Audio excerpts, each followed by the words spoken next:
episode 10 of TST, that is Tip-SEE Tuesday.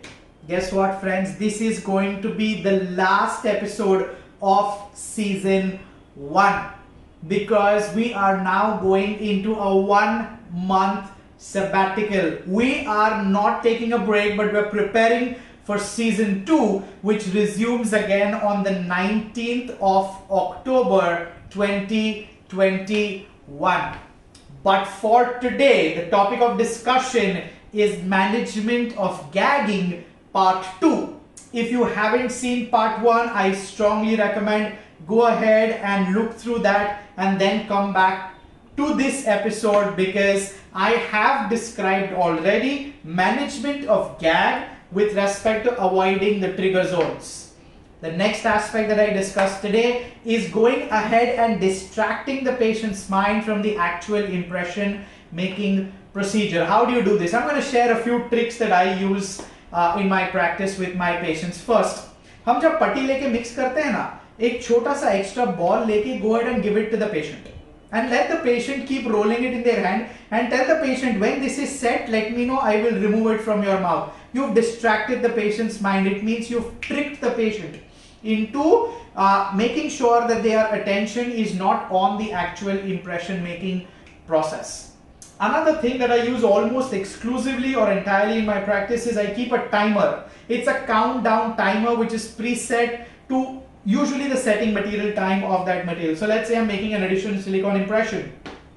The timer is set at 4 minutes. जैसे ही tray patient की मुंह में गई, the timer goes on. So it goes from 4 minutes, 3 minutes 59, 3 minutes 58, and at 0 is when it beeps, and that's when I remove the tray from the patient's mouth. Remember, these 4 minutes are often the longest and most torturous 4 minutes of your patient's life, right? So what also helps at this point is, especially if you have a very talkative patient, go ahead and engage them in some form of conversation. A conversation that does not involve for them to speak, but they could just do in sign language or with facial expressions. Oh, so your kids are in India? No. Oh, you have 2 kids? Yes, something like that. Just make it very simple, casual and engaging, which again distracts them from the actual impression making procedure.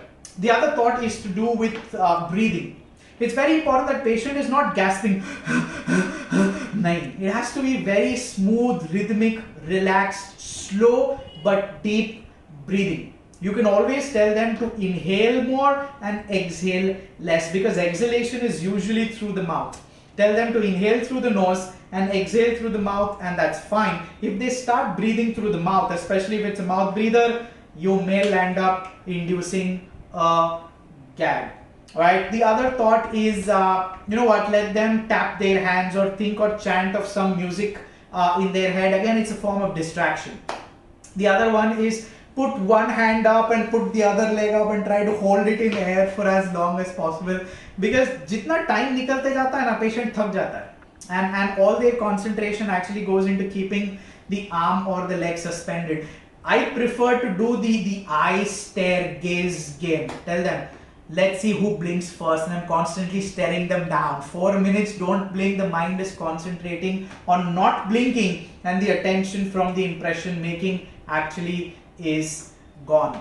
The next aspect, friends, is actually reducing the intraoral time of the material. And if you're using addition silicone, it helps to do a 1-step impression technique wherever possible. Zarurat hai to 2-step karo. Else do only a 1-step, because the time is reduced. You also get fast setting materials these days, so you can pick and choose that as well. And if you're using alginate, a simple tip is to use not regular water but slightly warm water.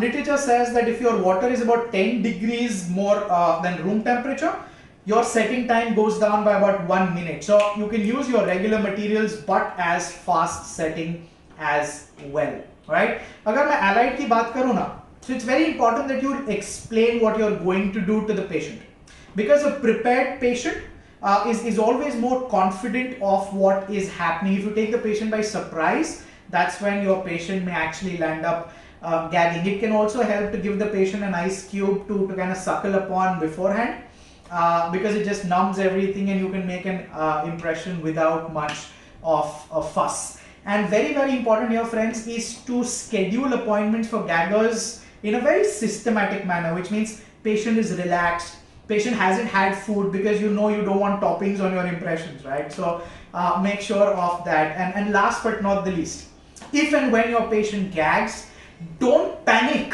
Show confidence, stay calm. It's like, डर नहीं जाना है हमें. It's important that if you're confident, if you keep enforcing that you're doing fine, don't worry, just make sure you're breathing well and confident, your patient will get through that procedure, but more importantly, find a friend in you because you're taking care of them at a time when they are troubled. So friends, these are a few things that you can do to manage that gag. If you like this, please go ahead and share it with your friends, comment.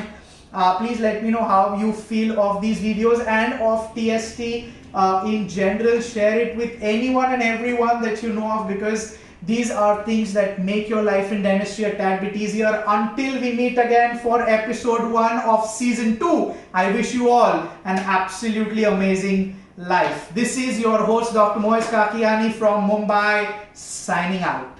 Bye-bye.